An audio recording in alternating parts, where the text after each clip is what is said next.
Welcome to the Sales and Marketing Playbook. Hey, Evan, you're looking kind of good over there for 30 episodes old. How do you look? What's going on? I appreciate that. And Craig, I got to tell you, after working with me on 30 episodes of this podcast, you look younger, you look thinner, you seem more energized. So you seem to be rubbing off on you.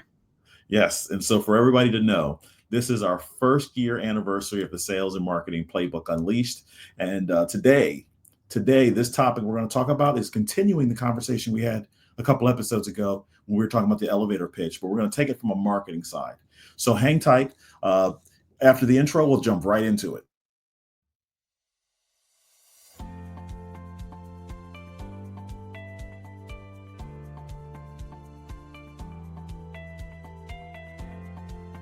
Welcome to the Sales and Marketing Playbook Unleashed, the premier podcast for innovative growth strategies, hosted by two seasoned experts. Meet Evan Poland, the president of Poland Performance Group, a master in sales coaching with over 2 decades of experience. Evan is not just a consultant, he's a force in sales, focusing on mindset, planning, and skill development. He's also the co-author of Selling Professional Services the Sandler Way. Joining him is Craig Andrews, partner and CEO of Beholder Agency, an expert in growth marketing. With 20 years under his belt, Craig blends marketing creativity with strategy to propel businesses forward, making Beholder Agency a leader in effective marketing solutions. Together, Evan and Craig are here to share their wisdom on winning strategies, best practices, and transformative insights that will fuel your growth. Get ready to revolutionize your sales and marketing approach right here on the Sales and Marketing Playbook Unleashed.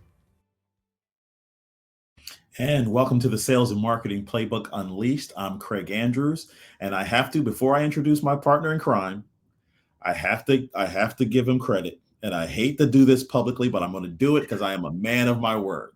Okay. So for several episodes, I've been saying that this way is where Evan is, but I finally went back and checked because I thought I was right, but I was absolutely wrong. It's actually this way. Okay. So we're clear on that. I know from now on, you're that way, not that way. It only took a year for you to trust me in terms of not lying to you about something as simple as that. I know, but I swore it was. But anyway, I'm excited. Welcome to the Sales and Marketing Playbook Unleashed. I'm Craig Andrews. That's Evan Poland, my partner in crime. And today's episode, we're going to talk about the elevator pitch part 2. This is going to be a 3-part series, but this time we're going to focus a lot on how this elevator pitch affects marketing. And the thing that's interesting about it is that most people don't understand. And what I like to tell clients when I'm talking to them is that the devil had a lie, and they told them a lie that the ultimate thing is that social media can work on its own. Websites can work on its own. Content marketing, email can work on its own. If I just do those things, my business will improve. And that's a lie. The reality behind it comes and it works together in an integrative approach. Now, the catch behind that is, and this is how simple and how powerful the elevator pitch is, and I'll have Evan go into it in a second. The elevator pitch is the most streamlined part of that whole integration that people need to understand. Before I go into more detail, Evan, explain to them from a sales perspective how you see an elevator pitch, or how is the elements of an elevator pitch. Sure. So before I explain the elements of an elevator pitch, I was just on a call with a prospective client earlier today. And let me tell you, let me give you an example of what happens when you don't have a really good elevator pitch. Was talking to a young guy in his early 20s, and he was telling me about all of the outreach he was doing. And he's with a flooring company, was doing outreach. And he's like, yeah, no, I'm getting like a couple percent response. I'm not sure. I said, great. Tell me a little bit about, what you're putting in your email, what you're putting out there. He's like, well, I'm reaching out, I'm telling them, my name, I'm telling them the name of my company. I'm telling him that I'm a newer salesperson with the company. I'm telling him that, that this is what we do, and that we work with a lot of people like him. And that, I really like to come in and meet with, whoever the prospect was. I said to him, hey, that's awesome. By the way, and I apologize in advance. I hope you're not insulted. How is that any different than if one of your competitors were to send him an email? He's like, what do you mean? I was like, well, if you say, your name, what you do, that you've worked with. I said, if you were with a company, would it look any different with a different company? He's like, oh, I guess not.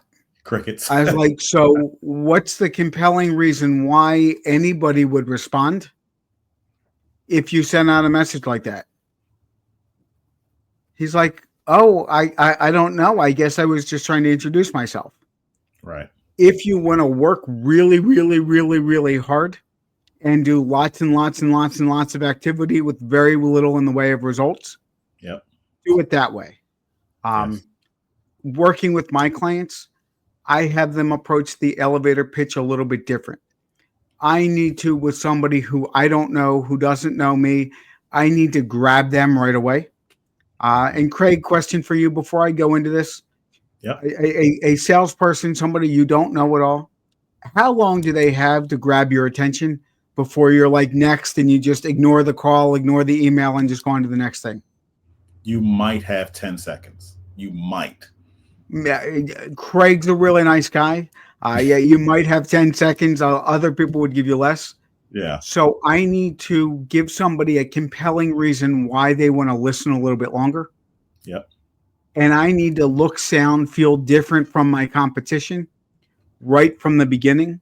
Yep. Otherwise, why would anybody pay attention to anything that I have to say?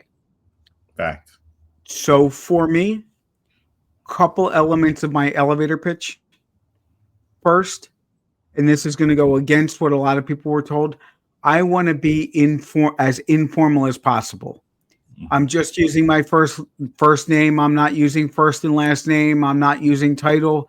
I am trying to be as conversational as possible. So, yeah, I'm giving my name, giving the name of my firm, the name of my company, just a quick 2 to 3 word descriptor of what we do. Yep. And then I am focusing on the problems that I solve. What most people do, and I think we touched on this a little bit last week, is they get a verbal brochure in their elevator pitch. Let me tell you all about me. Let me list out all of our products. Let me list out all of our services. Let me list out my years of expertise and how long I've been doing what I'm doing. Mm-hmm. Dirty little secret. Nobody cares. Nobody cares. If they can't quickly identify something that you can help them with, mentally they're on to the next thing. And anything else that you say doesn't really matter. So I need to focus in 1 or 2 or 3 bullet points. What kinds of problems do I solve for my clients? How can I make them money or save them money? How can I save them time? How can I decrease their liability? Yep. But what is something that's going to be tangible, and what problems can I solve? So for me, in my coaching and consulting practice, I'm focusing on, hey, we help attorneys who were frustrated because they're just not getting in front of enough of the right opportunities. Or they're upset because it takes way too long from first contact to turning somebody into a client.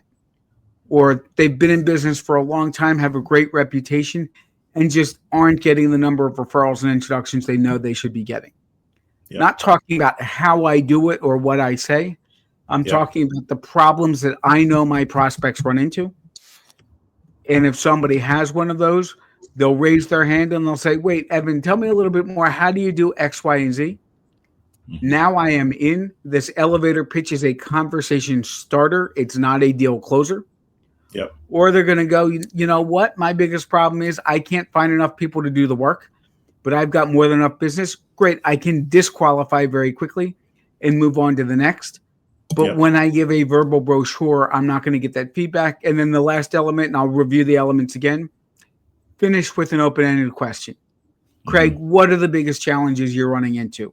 What's the biggest issue you've seen when it comes to XYZ?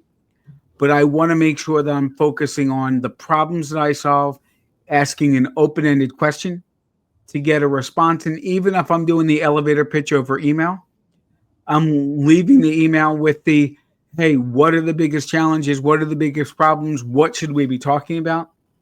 To force a conversation rather than just ending it or just having a yes/no question at the end. So again, very quickly, my name, my company or firm name, 2 or 3 word descriptor about what we do, 2 or 3 very quick bullet points about the problems that we solve in terms of what can make or save people money, save them time, decrease their liability, and then open-ended question to find out what kind of challenges the other person is running into. And this is a conversation starter, not a deal closer. Beautiful. So with everything that Evan just told you guys there and our beautiful audience, what I want you to understand from a marketing perspective, how this works, is that becomes our metronome for everything that we would do. I mentioned earlier in terms of how all the marketing services are integrated approach, has an integrated approach to it. So you have to be able to take that same message, which has already been simplified for the process that Evan has explained, and now apply it to website, email, social media, any type of correspondence that goes back. And by the way, the value of having a great elevator pitch in marketing is that each representative that you might have out there, whether it be the head of the organization or the brand new salesperson who are using the same elevator pitch, does phenomenal things for when you're out there prospecting. And so from our scope, one of the things that we're trying to do is we're trying to open up that window and get a little bit more flow in so that somebody like Evan and this team can come through and really attack the appropriate leads, not just anybody who just happened to see anything. I want to give a great example. Question for you. Yeah. Is consistency important with marketing? Consistency is everything in marketing. It is everything. So just to piggyback on that real quick. So if a firm has 6 or 8 different attorneys, 5 or 6 different salespeople, and every message sounds different, and it seems like people are with like 5 different firms because 5 different people are giving 8 different messages. Yeah. How does that impact the marketing for a company? It impacts it tremendously. It's like that they talk to 6 to 8 different companies when they really should have been talking to one. The messages in terms of what they offer is convoluted. In terms of, wait, this guy said, the head of the organization, for example, might have said that you do X as a service, but you're saying you do Y? That doesn't make sense. So what are they going to believe? And a lot of the stuff in terms of marketing, why consistency is so important is because we're talking about that famous T word of trust. Within this elevator pitch information, I have to be able to trust what you're telling me. And if I don't feel the trust among the organization, whether it be in your branding, whether it be in your website or wherever I might have researched you prior, there's a greater chance that I'm going to say there's something wrong here. I don't know what it is, but it's easier to go to the one who has the trust, even if they're not as good of a service provider as you are. And that's the value of the elevator pitch here. And there are all kinds of studies that show it takes about 7 seconds for somebody to make a first impression. So if you're off base, it's not going to take very long for people to tune out, for people to assume that you've got no credibility, that you don't know what you're talking about. So that consistency is key. For those of you who are selling services rather than products, having that credibility is key. And that's not going to happen if you can't articulate how you can help your clients. And if multiple people from your company or firm are giving different messages, that's going to kill your credibility. Absolutely. So here's another way from a marketing perspective, that marketing can help you. One, when you sit back and you look at maybe the content that you might be producing for your blogs, the elevator pitch gives you your guide in terms of what you should be talking about. If in Evan's example, when you're talking about the problems that I solve, that one problem you solve could branch out to be 15 different pieces of articles that now become 15 or 30 videos, which now can become 60 different social media posts. And that's the advantage of everything linking back to the importance of that elevator pitch. Because at the end of the day, what's the one thing you do after you put out all this marketing? You go right back to talking to potentially the business development person who should be giving that same pitch, who took that convoluted message that they read somewhere, and you've now summarized it for them. Now the light bulb goes off. And from a sense, that's how marketing is going to work for you. So, and for those of you that are doing a lot of customized marketing, the elevator pitch is not a one size fits all.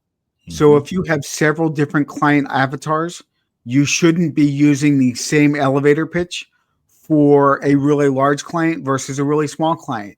If sometimes you're targeting the business owner and other times you're targeting other kinds of people in the organization, they may care about different things.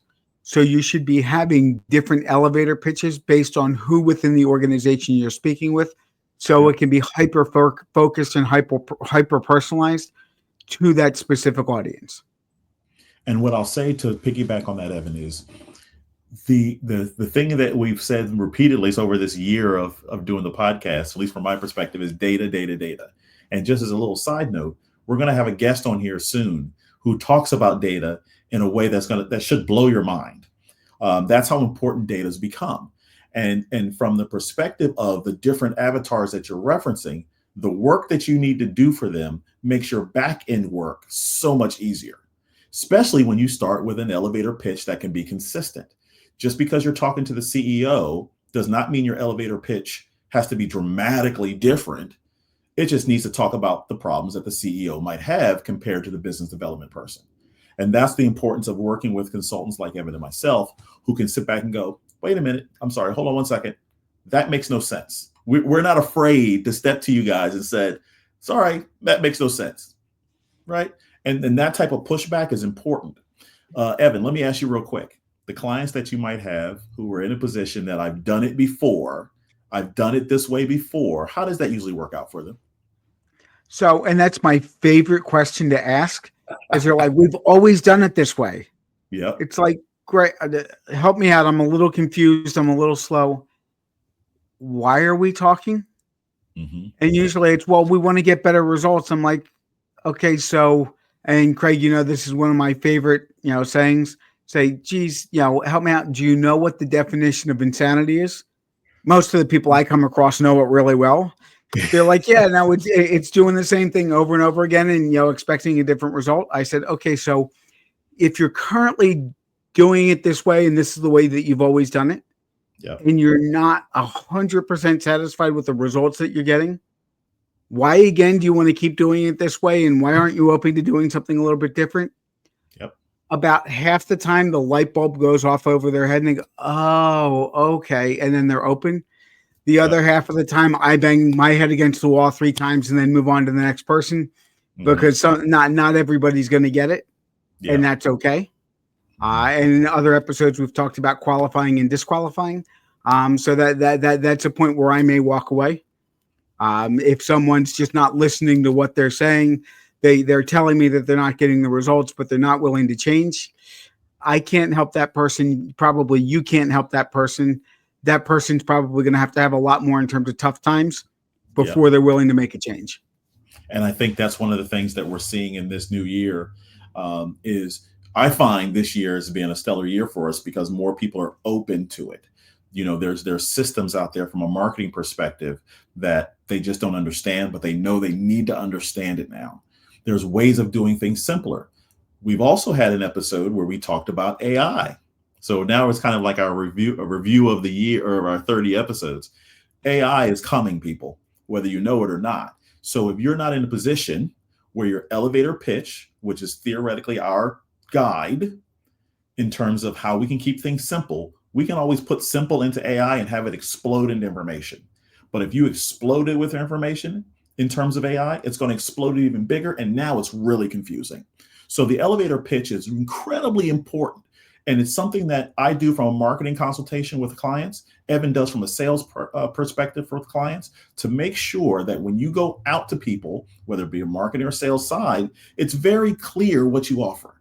And Evan and I were fortunate to work with a lot of clients together.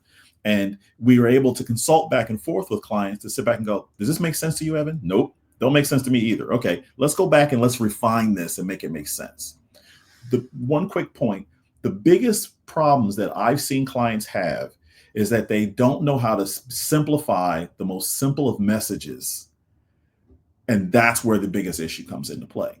So if I go to produce a video and you're telling me about 300 other things, I'm going to go, video has one purpose.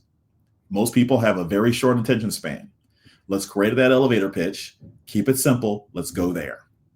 Then we'll create another video that keeps it simple for that other audience. And we'll create another. And now you have a library so that anytime you repeat the clients that you might run into, like a CEO or a business development person or a marketing person, whoever it might be, you have a library of information that you can give them already from the door. Would you find that to be helpful for you if you were going out talking to people who might need information? Absolutely. Most of us see these days people have a shorter and shorter attention span. If it gets too complex, I'm out. So keeping that message short, sweet, to the point. And Craig, along the lines of what you're speaking, the other challenge I see people run into with their elevator pitches is we are in our own head so much, and we are living in our own world that we spit out jargon that only we understand, or we're talking about our prospects' challenges, but we're using our language, talking about it through our lens. So when the prospect hears it, they don't understand, they don't see where it applies to them. So the other thing we often need to do is kind of take a step back, walk in our prospect shoes a little bit, think about, okay, how would they describe the problem? What are they seeing? What are they experiencing? And then explain it in the way that they're experiencing it. Otherwise, it's going to go right over their head and they're not going to get it. And we're going to lose out in that first 10 seconds or so. And even though my wife jumps on me all the time, and I know you know her, so you know what she says. I said, talk to me like I'm in middle school, because what you're saying makes no sense. Break it down simple. I'm not too shameful to sit back and go, you're not clear to me, right? Sometimes I get in trouble for that. But no, and I worked with some really, really smart people and really, really smart clients, and they'll tell me what they do, and I'm like, I have no idea what you just said, what language that was in. You know, let's dumb it down, and if you can dumb it down enough so that I can understand it, then we know anybody will be able to understand it, and then we'll know that we've got the right pitch going. That's absolutely right. And there again is the importance of a simplified elevator pitch that allows your clients to instantly understand it, because despite the fact that I might give you 10, Evan might give you 4. Yep. And a tip I would give to anybody listening to this podcast: give your elevator pitch to somebody outside your company, outside your industry. Ask them if they can understand what you do based on your elevator pitch. If they're like, I've got no idea what you're talking about, then you need to go back to the drawing board, simplify it a little bit more, talk about it again in terms from your client's perspective. Otherwise, you're not going to get anywhere with that pitch. Awesome. Evan, I love this episode. Let me tell you, and happy anniversary, by the way. Happy anniversary. After another 30 episodes or so, and we'll have this down pretty good. I think so. We might, keep working, keep trying. So let me tease you guys. Let Evan and I tease you guys. This show is really taking off for us, and we have some great guests coming up. We have a gentleman who has this amazing analytical software, who's in a position where a lot of us in the marketing space, advertising space, always have to justify to our clients in terms of, is this marketing really working? He has created software that will absolutely break down to the minutia of measurements how your advertising is working. So I'm excited to talk to him with Evan. Who else do we have? We have we've got a LinkedIn expert coming up who's going to really kind of do a deep dive into how to utilize LinkedIn a little bit more effectively to get more out of it, and really put that piece of the puzzle into place. We're going to have a coach who really focuses on helping organizations to really scale up and to really take off. So we've got a number of different coaches in different industries coming in that'll kind of complement what Craig and I are talking to you about, to really help you grow and scale your business and to help you make 2025 your best year in business. And if I haven't said it before, I'm going to say it again on our year anniversary. This is the Sales and Marketing Playbook. We are here to give you the answers. Whether you decide to run the play or not my problem. I'm telling you, Evan and I are giving you direct answers so that you can go out there and you can succeed. Now, if you like the information that we've been telling you here, please, by all means, subscribe, follow, like, comment. We're really pushing on LinkedIn. We're really pushing on YouTube. We've grown our viewership tremendously, and this is awesome. I'm excited for it. And so let me say this. If you're interested in being a guest, or if you're interested in giving us feedback, we're here for it. Bring it. We're feeling good. We're from Philadelphia. We got the Eagles championship. We're not afraid of you now. Okay. Bring us the information. Ask us questions. We're all for it. Evan, you have anything to give him before we go? I guess if we're trying to promote the podcast, we shouldn't say nobody likes us and we don't care. We can say that on this one. Well, listen, I'm Craig Andrews. That is Evan Poland. And we got it, guys. You got it. I learned quick, right? And we will talk to you guys next time. Bye-bye now. Bye. Thank you for joining us on this exhilarating journey through the world of sales and marketing. Remember, the playbook is in your hands and the possibilities are limitless. Keep exploring, experimenting, and innovating, and watch as your business reaches unprecedented levels of success. Don't forget to subscribe to the Sales and Marketing Playbook Unleashed on all major podcast platforms, and follow us on YouTube, Facebook, and LinkedIn for even more exclusive content. Until next time, keep hustling and keep winning.